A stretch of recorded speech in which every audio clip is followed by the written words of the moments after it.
நம்மை பற்றி ஒவ்வொருவருக்கும் ஒரு தனியான பார்வை உண்டு.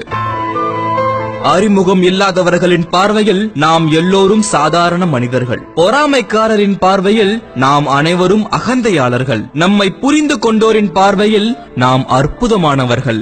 நேசிப்போரின் பார்வையில் நாம் தனிச்சிறப்பானவர்கள். காழ்ப்புணர்ச்சி கொண்டவர்களின் பார்வையில் நாம் கெட்டவர்கள். சுயநலவாதிகளின் பார்வையில் நாம் ஒழிக்கப்பட வேண்டியவர்கள். சந்தர்ப்பவாதிகளின் பார்வையில் நாம் ஏமாளிகள். எதையும் புரிந்து கொள்ளாதவர்கள் பார்வையில் நாம் குழப்பவாதிகள். கோழைகளின் பார்வையில் நாம் அவசர குடுக்கைகள். இவ்வாறு நம்மை பற்றி ஒவ்வொருவருக்கும் ஒரு தனியான பார்வை உண்டு. எனவே பிறரிடம் உங்கள் பிம்பத்தை அழகாக்கி காட்ட சிரமப்படாதீர்கள். மற்றவர்கள் உங்களை புரிந்து கொள்ளாவிட்டாலும் நீங்கள் நீங்களாகவே இருங்கள்.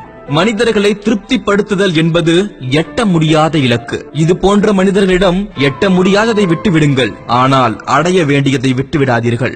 எப்பொழுதும் நேர்மையும் தைரியமும் உங்கள் சொத்தாக இருக்கட்டும். வாழ்வோம், பிறரையும் வாழ வைப்போம்.